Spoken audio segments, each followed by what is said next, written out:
अस्सलाम वालेकुम दोस्तों, कैसे हैं आप सब। उम्मीद है सब खैरियत से होंगे। जैसे कि आपने थंबनेल में देखा, मज़ीद इस बारे में शुभांकर मिश्रा जी क्या कहते हैं, चलें वीडियो में देखते हैं। पहले इंजमामुल हक ने चीफ सेलेक्टर के पद से इस्तीफा दिया। उसके बाद मॉर्ने मॉर्कल, जो कि उनके तेज गेंदबाजी के कोच थे, शॉन टैट की जगह आए थे, नया नया जिम्मेदारी संभाली थी, उन्होंने इस्तीफा दिया। और अब सवाल यह है कि क्या ऑस्ट्रेलिया दौरे के पहले बाबर आजम का भी इस्तीफा हो जाएगा। बीते 2 हफ्तों की बात करें तो पाकिस्तान क्रिकेट में कई ऐसी घटनाएं हुई हैं जो उनके लिए अच्छी नहीं है। पाकिस्तान क्रिकेट टीम सेमीफाइनल की रेस से बाहर हो गई। टॉप टीमों के सामने वो संघर्ष करती नजर आई। बाबर आजम दुनिया के नंबर 1 बल्लेबाज थे बीते 900 दिनों से, थैंक यू सो मच हो गए जी, नंबर 2 पर आ गए, परफॉर्मेंस गिर गई। 4 बड़े टूर्नामेंट्स में 26 के एवरेज से रन बनाए।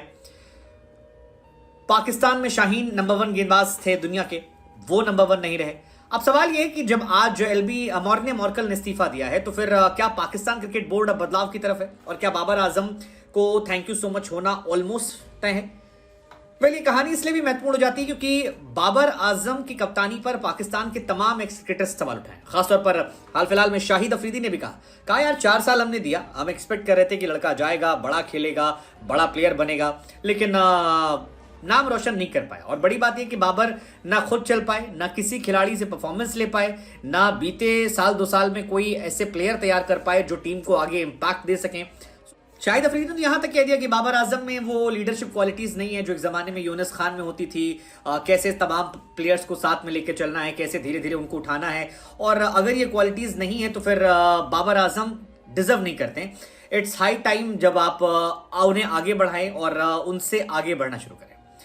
अब क्या होगा क्या नहीं होगा, लेकिन चाहे वो मोहम्मद आमिर हो, चाहे वो इमाद वसीम हो या बाकी लोग हों, ज्यादातर लोग का ये मानना है कि बोर्ड का स्ट्रक्चर एक कहानी है।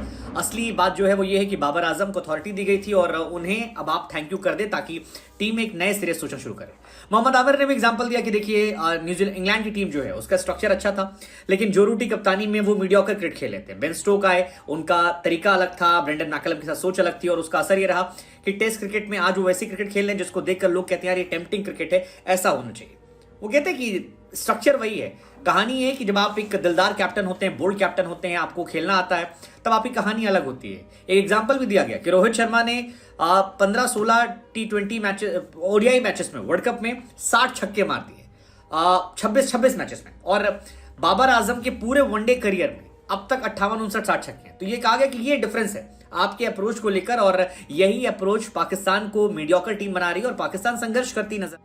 वैसे बाबर आजम के जाने की कहानी जो है ऑलमोस्ट तय हो गई है। रमीज रजा ने भले ही उनको लेकर एक प्रेस कॉन्फ्रेंस की हो और ये कहा हो कि उन्हें कप्तानी से नहीं हटाना चाहिए और बहुत सारे इश्यूज हैं, लेकिन जिस तरह से पाकिस्तान में तमाम लोग बाबर के पीछे पड़े हैं, बहुत कम चांसेस हैं कि बाबर आजम रह जाए। हालांकि कई क्रिकेटर ऐसे हैं जो बाबर को ये कह रहे हैं कि आप इस्तीफा मत देना, आप इस्तीफा मत दो। अभी पीसीबी में इतनी हिम्मत नहीं है कि वो आपसे इस्तीफा मांगे, क्योंकि चेयरमैन जो है वो खुद बदले जा सकते हैं। लेकिन फिलहाल मॉर्ने मॉर्कल ने इस्तीफा दे दिया और इस्तीफों का दौर जो है धीरे धीरे शुरू हो गया। तो इसका मतलब ये कि रिस्पॉन्सिबिलिटी लेनी शुरू हो गई।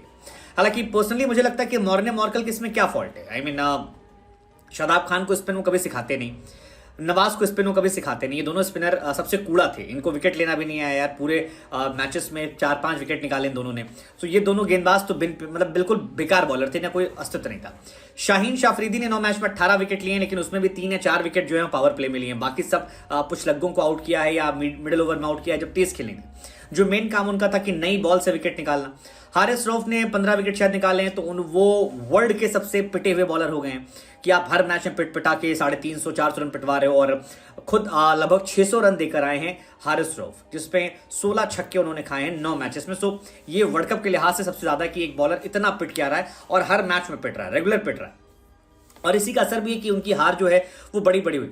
अफगानिस्तान उनसे 8 विकेट से जीता, इंडिया ने 7 विकेट से हराया, ऑस्ट्रेलिया ने 62 रन से हराया, अफगानिस्तान ने 8 विकेट से हराया, साउथ अफ्रीका 1 विकेट से जीता, बांग्लादेश से उन्होंने मैच जीता था, न्यूजीलैंड ने न्यूजीलैंड से जीत गए थे, किसी ने डकवर्थ लुइस होता, इंग्लैंड जो आउट ऑफ फॉर्म चल रही थी उनसे भी हार गए।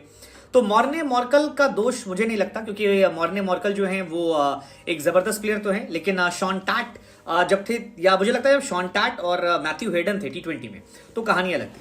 हालांकि पाकिस्तान में एक शिकायत ये भी कि पाकिस्तान के जो तेज गेंदबाज हैं उन्हें फास्ट मतलब 10 ओवर गेंदबाजी करना नहीं आता, क्योंकि वो छोटी क्रिकेट खेलते हैं और छोटी क्रिकेट खेलने की वजह से उनका जो अप्रोच है वो अलग है। वो 4 ओवर के गेंदबाज हैं और 4 ओवर के गेंदबाज जब 10 ओवर में आते हैं तो वो स्ट्रगल करते हैं। कई लोग मानते हैं कि बाबर आजम को बली का बकरा ना बनाया जाए, उनकी गलती नहीं कि शाहीन की स्पीड चली गई थी, 130 फेंक रहे थे, या हारिस जो है हाफ वॉली फेंक कर पिट रहे थे, इमाम जो है वो बल्लेबाजी नहीं कर पा रहे थे, शदाब जो है वो बैटिंग बॉलिंग करना भूल गए थे, या इफ्तिकार जो हैं उनको सडनली रियलाइज हुआ कि वो स्पिन खेल ही नहीं पाते हैं। सो बाबर के इश्यूज हैं, लेकिन बाबर के साथ और भी इश्यूज हैं। लेकिन मुझे लगता है कि यार फिर वही कहानी है कि लड़े तो जीते नाम सरदार का, हारे तो फिर वहां पर भी नाम सरदार का। और कहीं ना कहीं उनकी कहानी भी विराट कोहली वाली है। हालांकि विराट जब कैप्टनसी में हार रहे तो विराट के रन बहुत ज्यादा हो रहे थे, मतलब यहां तो खुद के भी रन नहीं हो रहे। 26 का एवरेज लास्ट 4 बड़े टूर्नामेंट में।